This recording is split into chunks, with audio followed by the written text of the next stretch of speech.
वो इतनी मस्ती करते हैं, इतना धमाल करते हैं। जैसे कल सकरात गई है तो सकरात पे उन्होंने पतंग भी उड़ाई है और मस्ती भी की है कि अगर वो थोड़ी बहुत समाज सेवा करें मस्ती के साथ साथ तो उनके जीवन में एक वेरिएशन क्रिएट होगा, और जहाँ वेरिएशन होता है वो जिंदगी बहुत ही अच्छे से चलती है। चलिए विद्यार्थी और समाज सेवा के बारे में जानते हैं राजेश जी से।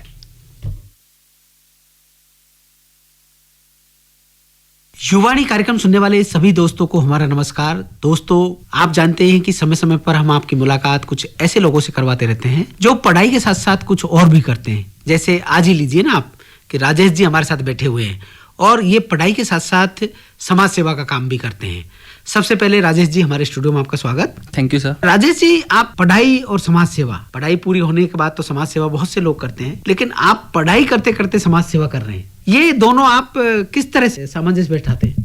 देखिए सर, अपने विद्यार्थी जीवन में लोग ऐसा कहते हैं कि विद्यार्थी के पास समय नहीं होता है, लेकिन मैं मानता हूं कि विद्यार्थी के पास पढ़ाई के साथ साथ वह समाज सेवा भी कर सकता है। जैसे कि मैं अपने विद्यार्थी मित्रों को देखता हूं कि वो बहुत सारा समय कैंटीन में व्यस्त कर देते हैं और मनोरंजन में बिगाड़ देते हैं। हमने क्या किया, उसी समय में से कुछ समय समाज सेवा के लिए दिया। अपने जो समाज का ऐसा वर्ग है जो मूलभूत आवश्यकताएं नहीं ले पाता है, उनके लिए हमने काम किया। अच्छा, एक बात करें अगर हम कि समाज सेवा क्यों जरूरी है, तो इसके लिए आप क्या कहना चाहेंगे? देखिए सर, बदलते हुए सामाजिक परिवेश में जो विद्यार्थी है वह कहीं ना कहीं अपने सामाजिक कर्तव्यों से दूर हटता जा रहा है। तो इसलिए जरूरी है कि अगर विद्यार्थी जीवन में विद्यार्थी ने समाज सेवा करनी सीख ली तो वह उसके आने वाले जीवन में, उसके करियर में भी वह समाज सेवा करेगा। जिस प्रकार से देश में किसी भी प्रकार की कोई आपदा आए, विपदा आए, जिस प्रकार उत्तराखंड आया, चेन्नई बाढ़ आया, उसमें भी वह अपने ज़्यादा से ज़्यादा समाज सेवा करने की कोशिश करेगा। तो इसलिए विद्यार्थी जीवन में विद्यार्थी को पढ़ाई के साथ साथ समाज सेवा भी उतनी आवश्यक है जितने की शिक्षा की आवश्यकता है।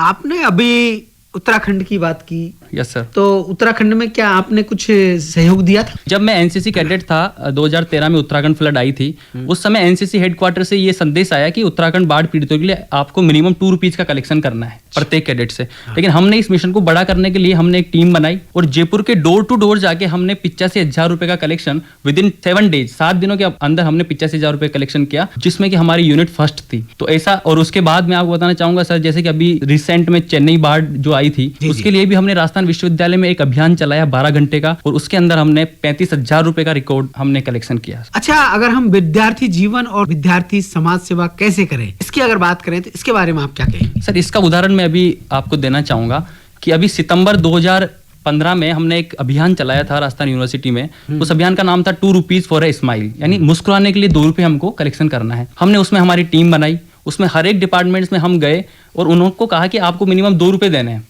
और 2 रुपए से उन बच्चों के लिए काम करना है जिनके चेहरे पर स्माइल लाने का हमारा प्रयास है, जो अपनी एजुकेशन पूरी नहीं कर पाते हैं, जो अपनी मूलभूत सुविधाएं नहीं ले पाते, तो उनके लिए हमने काम किया। अच्छा, आपने अभी स्काउट गाइड की भी बात की। हाँ, तो क्या स्काउट गाइड में भी आपने भाग लिया है? हाँ सर, मैंने एनसीसी में C सर्टिफिकेट मैंने कर रखा है और प्रधानमंत्री मनमोहन सिंह जी को 2014 में मैंने गार्ड ऑफ ऑनर दिया था।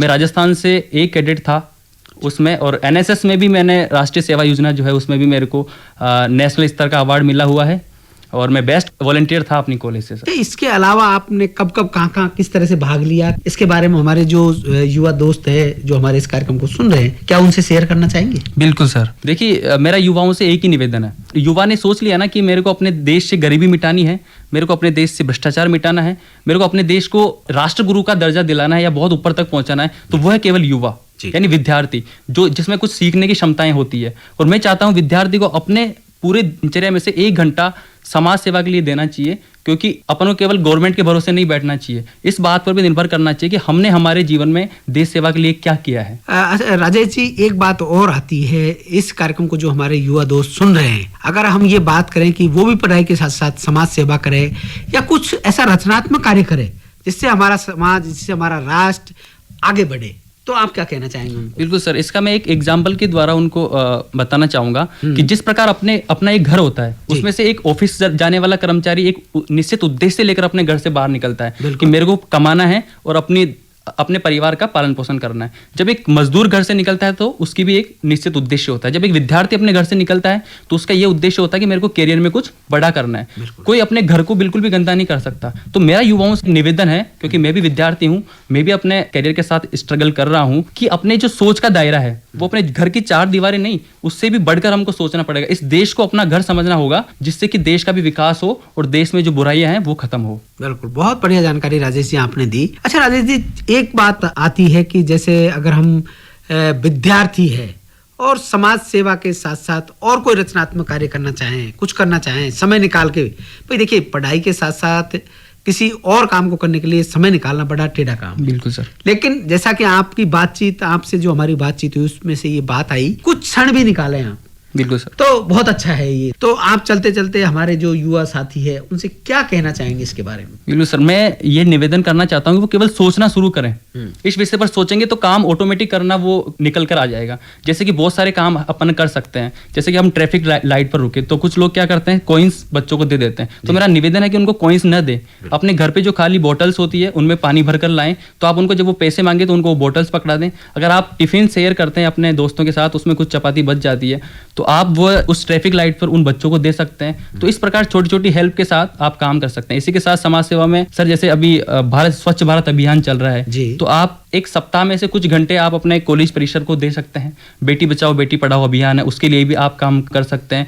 जो बाल श्रम में जो बच्चे लिप्त है उनको दूर करने के लिए आप उनको 1 घंटे, सप्ताह में 1 घंटे पढ़ाने जा सकते हैं। इस प्रकार से युवा समाज सेवा कर सकता है। बहुत बढ़िया जानकारी राजेश जी आपने दी। और चलते चलते और कोई ऐसी बात जो आप युवा दोस्तों तक पहुंचाना चाहते हैं, आपके माध्यम से हम भी पहुंचाना चाहते हैं, तो आपका स्वागत है। देखिए, मेरा एक ही निवेदन है युवाओं से कि अगर युवा ने सोचना शुरू कर दिया ना, तो मैं समझता हूं कि देश में जो जिन गंभीर उनसे वो निकल रहा है, जिस प्रकार की जैसे भ्रष्टाचार हुआ, गरीबी हुई, अशिक्षा हुई, तो इन सब में अगर युवा ने थोड़ा समय देना शुरू कर दिया ना, तो ये स्वतः ही दूर हो जाएगी। और युवा सोचना शुरू करे, बाकी सब ऑटोमेटिक हो जाएगा।